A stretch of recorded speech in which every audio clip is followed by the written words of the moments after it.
Day one at the combine is over, and there's pretty much good evidence that there's some wide receivers available. What will Doug Peterson and crew do, especially since Amari Cooper seems to be on the market? I'm going to talk about that and more on today's edition of Locked On Jaguars. You are Locked On Jags, your daily Jacksonville Jaguars podcast, part of the Locked On Podcast Network. Your team every day.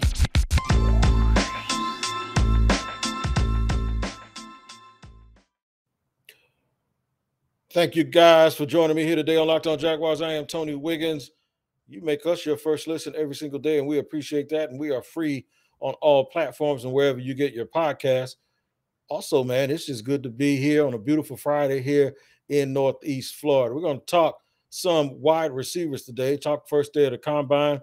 Everyone is drunk on speed and 40 times, and I think it may have a profound effect on the way people feel about what Doug Peterson and the Jacksonville Jaguars may do when it comes to the draft. Here's what I think they should do. I think they should get a veteran or two, or get a veteran and then draft two wide receivers. It's going to be plentiful. I'll give you some names probably in segment 3 of some guys that I think that they should go out and get. But I'm going to also take the first 2 segments and go through some of the alternatives that the Jaguars have and why it's so important. First thing I'm going to do, though, is break down these receivers and tell you why you have to break down, if you need multiple receivers, or if you're talking about adding receivers to the group that you already have, how you have to break this down into groups. And I absolutely just got off the phone with somebody, and I found out that to make sure that I was going to say this right. So your receiver is XYZ. You have a flanker, a split end, and a slot, right? If you're going into a 3 wide receiver set. So guys have different skill sets. Guys, you always hear them say, you need a number 1 or a number 2 or number 3. It doesn't really kind of go like that. It goes like more or less X, Y, and Z. Guys that have different skill sets, can play from different positions, can play from one side or the other, that know how to win, that can play with the tight end on their side or with the tight end on the other side. And this, significance of that is tight ends on your side, you're going to have a big linebacker right there, which is going to shorten your area and shorten your space. Tight ends on your side, you might have a safety cheating over. There are a lot of different things and a lot of stuff that you have to worry about. Blocking is a small part of it too, but most of the time when we talk about receivers, we just talk about the ability to catch balls and touchdowns, as opposed to understanding some of the responsibilities that come with the position, like blocking. Red zone. Having guys that can play in the red zone is different than having guys that can play from the 50-yard line. So you need guys that know how to play red zone offense as well, because things tend to get more physical with the 13th man being the back line in the end zone. So a lot of factors to take into consideration, things that I probably am guilty of overlooking just like anyone else when it comes to the wide receiver position. To put it in plain English, here's one of the things that you have to ask yourself. If you need linebackers, if your team has no linebackers and someone says, get me some linebackers, and you say, okay, give me these 3 guys right here, right? Without understanding their skill set, their individual skill set and their position, who's going to play the mic? Did you get me a mic? Well, you didn't tell me that. You just told me to get 3 linebackers. So if you went out and got 3 weak side linebackers or 3 Sam linebackers, you've done your team a disservice. Switch it up. If you just go get 3 Mike linebackers. Now, there are some cases where some guys are great players in the past. You've seen them, Navarro Bowman, Luke Kuechly, guys that Ray Lewis, guys that it doesn't matter what, Lawrence Taylor, wherever. I'll play wherever. That's not what I'm talking about in this situation. I'm talking about when you're trying to fill squares, and people actually do treat their football team sometimes like tic-tac-toe, instead of understanding that these are individual guys with individual skill sets. It can kind of get a little nerve-wracking when you know this stuff and you constantly hear people say stuff like, well, just get me 3 linebackers. And if somebody gets 3 Mike linebackers, then you don't have a guy who can set the edge on the strong side or guard a tight end or cover the flat, or a guy who can float the ball like a weak side linebacker and can get through traffic. So once you take that into consideration, and then you take their actual talent level at their individual situations into consideration, it could get really, really tricky. So remember, you want an X, Y, and a Z. You want a flanker, you want to split in, and you want a guy who can play slot, who can play in short spaces. You can't just go get 3 corners and somebody's going to be the nickel. Oh, you go play the nickel. Don't work that way. It absolutely does not work that way. You can't just go get 3 corners and then decide, oh, we're going to be a press man team. Doesn't work that way. You can't just get 3 corners who can play man to man and then just tell them they got to play off. Doesn't work that way. Now, sometimes you get situations where guys are great and those guys actually can do all of those things. But many times, that's just not the case. So what we're going to do here, we're going to go through it in segment 2. I'm going to talk about the options, the specific options that the Jaguars can have in terms of retaining their own people, going out and making a trade before free agency, before the football year starts, actually going out in free agency and signing people, and then drafting people. There's a risk to all of this. The only thing that makes you risk averse is to trade for somebody and get them under contract. And right now, that one guy is Amari Cooper. I'm going to talk about that in particular. And should the Jaguars do that?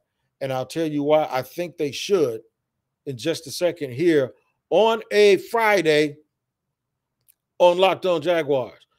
After I tell you about BetOnline. BetOnline is where the game starts. It's betonline.net. Football might be over this season, even though we're in combine and we're doing all the combine and free agencies coming up. But basketball is actually in full steam. Coach K's last game at Cameron Indoor Stadium is tomorrow, and the NBA playoffs. KD came back last night, so there's a lot of things going on that can get you all excited. From the latest odds, totals, player performance, props, to where the next fired or hired coach is going to land, betonline.net is the #1 spot for all your sports betting needs. BetOnline remains the best spot for all of your sports scores, podcasts, and news this season. And it's not just basketball. BetOnline.net is your source for hockey, boxing, UFC, the odds. There's a big fight this weekend. Kobe and Masvidal, they can't stand each other. They used to be friends. You can get in on the action on that too. It's going to be an early knockout. Who's going to win?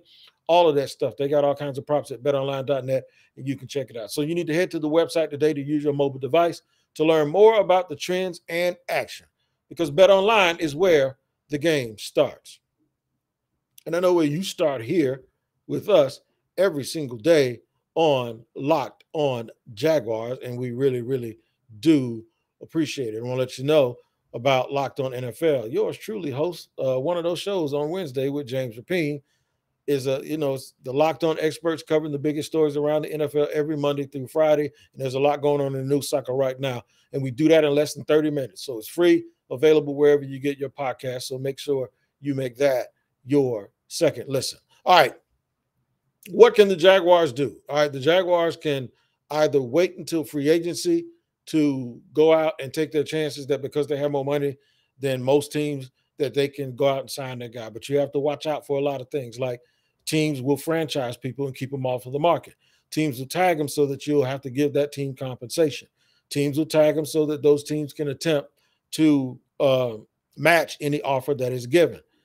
And guys can make a decision about their future, that they want to go play for an instant contender or go play for one of their former coaches. I'll give you the example. Mike McDonald hired the offensive coordinator from the Chargers. If Mike Williams had a great relationship with that guy and wants to play in South Florida and go opposite and be the yin to the yang to Miami's Jalen Waddle, small, quick, shifty receiver, big guy on the other side, that's a problem. If Amari Cooper gets a chance to get to free agency and he wants to go home to South Florida, where he's from, and be in South Beach and make money, that's a problem for the Jaguars. If Devontae Adams gets tagged, or if he doesn't get tagged, and someone who is already a contender with a proven team can structure a contract enough to offer him a boatload of money, that may be a problem. The Jags have to understand the things that they are working against. And you have to know what you're working with. You're working with Trevor Lawrence.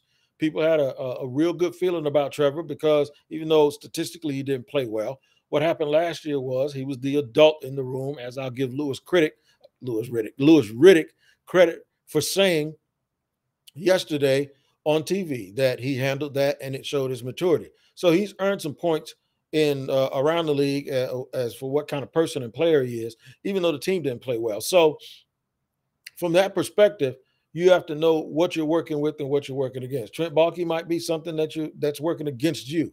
What you're working with is Doug Peterson, and Doug Peterson is a guy who's won a Super Bowl, and he did it, of course, on the grandest stage in front of everyone. And he's been to multiple organizations. He was in Philly, he was in Kansas City, and he also played the game, so he can talk the language that the players like to hear. Then you have the fact that you just got a boatload of money. And today it's March 4th. I think it's about 80 degrees outside. Good school system, no state taxes. All of these things work for you. So what should the Jaguars do? You look, and you can't control free agency. You can't really control the draft, and you have so many needs, even though it's a deep position. Can you get the guy that you actually target? Because we don't want to just get a guy. Remember, we want to target someone and know that that player can help this football team. There's one thing that you can do. You can call the Dallas Cowboys and get permission to speak to the agent for Amari Cooper and work out some sort of deal where you bring his base salary down and maybe extend him out so that you can have him a little longer. That's if the Jaguars coaching staff and brass look at Amari Cooper as a player that they believe can help this football team. I absolutely think he can help this football team, but that's just me. You can try to get a deal done with DJ Chark prior to the draft. And if you did that, and let's say it's a one-year deal on some sort of prove-it basis, now you'll have an opportunity to do it. And I think yesterday's performance at the Combine, where so many guys played well, like you don't have a Jamar Chase in this draft, but there are 12 to 15 guys that people believe are going to be real big-time contributors in the league. See, when those guys perform well, they don't hurt people like Devontae Adams, who's a Hall of Famer waiting to happen. But those guys do hurt the chances for guys like DJ Chark to get a big deal on the market when a team knows that they can get a rookie on a rookie deal who can probably give them some of the same things, if not more, than DJ Chark will give him, because DJ Chark himself isn't really proven because he's been hurt like 3 or 4 years he's been in the league. It reduces the amount of opportunity guys have to leave. So now maybe the Jaguars do have a little bit more leverage to go to Chark and say, hey, look, man, take this $5 million. This is $5 million guaranteed for 1 year. Show us what you can do. And if you do it, guess what's going to happen? We're going to give you an extension. If you don't do it, you're going to hit free agency next year, and you're like 25 years old, 25, maybe 26. So you're still going to be able to have the same opportunities next year that you'll have now, and maybe next year's draft won't be as deep. That's what I'd do. I'd offer him a deal similar to that. If I could get that done, I'll probably go ahead and move with it. I wouldn't be done. I might call Dallas. Like I said, I'd probably call Dallas. I would call him, and I'd talk about Amari Cooper to see if we can get him before other teams have a chance to start whining and dining and recruiting him, or that he has a chance, if Dallas releases him, before he has a chance to actually handpick and cherry pick the place that he wants to go. So that would give you 2 wide receivers. And I don't think that position will be done. That's the point where I would then take my 2 third-round picks and I start looking for the guys that I really love as slot players. If you have to move up to the second round to get your guy, if it's like a guy like Sky Moore, then do it. If you can stand pat and you really like Wan'Dale Robinson, then do it. I know the Austin kid from Memphis is looking real good and he's putting up big numbers, but you have to also understand the tendencies of Trent Baalke. He doesn't really go after guys that don't fit the size metric and the analytics that he wants in that area. So if you're a little guy, I doubt if Trent Baalke takes you. He's always going to go for that bigger dude. So that's one way that you could approach it, or you can approach it another way. You can approach it like this. You know, we're just going to get one veteran guy. We'll get Amari Cooper, and then we'll get our slot, and we'll get our other outside guy in the draft. Keep in mind now, you still have Marvin Jones Jr., who's going to be, or Marvin Jones Sr., who's going to be around, and once he gets put, or once he's put in his proper role, I think he'll be a real good asset for the Jaguars and for that wide receiver room. I put the number at 6. And right now, the Jaguars, I believe, with Marvin Jones, they claim they're not giving up on Laviska Shenault. Even though Agnew can play it, I wouldn't depend on that. I'd make him a full-time special teams guy. I think they might hold on to Laquan Treadwell. So that's 3 guys. And if you're going to keep 6, you need 3 more, right? So those are the 3 guys. That's if they don't keep Chark. If they keep Chark, it comes to 4, right? If they keep Chark, it goes to 4. So now then you'd be looking at 2 guys, and one of those guys would definitely have to be a slot. All right, so here's what I'm going to tell you. I'm going to tell you who I like from yesterday and whether or not my guys went very, very if they went nuclear yesterday at the combine. And I'll also go ahead and tell you right now, Treylon Burks did enough that I don't think he should be in the top 10 anymore because he's not as explosive as I thought he was. But that doesn't tell the whole picture. I still think he could be a good player. But remember, a prospect is the guy that's most likely to succeed, not the guy who you just think is going to be a real good player. I'll do all of that and talk to you more about everything in just a second here on a Friday edition of Locked On Jaguars after I tell you guys about Built Bar, man. Built Bar is the absolute truth, and you should know that by now. What's my favorite flavor? Salted caramel. If we were at a party, everybody would yell back salted caramel because that's what I talk about so much. I'll tell you something else, though. You have to try the Puffs. Mark my word. You will be blown away. The Puffs is a protein-infused marshmallow. It's fluffy, stuffed with marshmallowy goodness, and they're not just a protein bar, they're a treat, and they are covered with 100% real chocolate, just like all of the Built Bar products. Banana cream pie, oh my God, they got this cinnamon churro flavor. You won't believe it unless you go to Built Bar and check it out yourself at built.com. Check them out at bar_built on Twitter for all the latest information. Remember, they're covered in 100% chocolate. They're low in calorie, high in protein. You need to replace your candy bars with these because they're better for you, and they're way better from a macro standpoint than a typical candy bar. So make sure you go to built.com and order your Built Bars today. We're rolling along here, man, on a Friday because that's what we do. We're talking wide receivers. We're talking Jaguars. And those things are synonymous with each other right now because the Jaguars actually need a bunch of help at the wide receiver position. Spare no expense. Go for it. Make sure you get Trevor Lawrence all of the things that he needs. I'm just convinced instead of going after one of these slots, I think Cole Beasley's on the market. Christian Kirk is on the market, of course, as a free agent. If you can get those guys at the right number, fine. If you can't, make sure you use some of that draft capital and go target the guys you want and go get them. One guy I like that's going to hit the free agent market is Cedric Wilson. Dallas actually wants to get rid of Cooper so they can keep Michael Gallup and Cedric Wilson along with CeeDee Lamb. Cedric Wilson, though, I would go and I would make sure Dallas, I would make them test their pocketbooks because they have to re-sign Randy Gregory and Dalton Schultz. Conceivably, they could trade for Amari Cooper and then still outbid Dallas for Cedric Wilson and have 2 guys that you know that are proven. And that way, Cedric Wilson can play the slot and outside. He's similar to some of the guys that's in the draft. And then you're wide open. You can either take the best receiver, whether he's a slot or whether he's an X, Y, or Z, and that may put you in that George Pickens territory. So now you got guys that know how to run routes, can fight for balls, and then know how to get open real quick. That's one scenario for you. But if you're looking at guys that were really impressive yesterday, I saw him at the Senior Bowl. Christian Watson comes from North Dakota State, small school. But if you remember the highlights from Trey Lance, Christian Watson was the guy who was catching all those balls downfield. Christian Watson is 6'8". I've heard anywhere between 208 and 216. Not 6'8", he's 6'3", 208 and 216, whatever.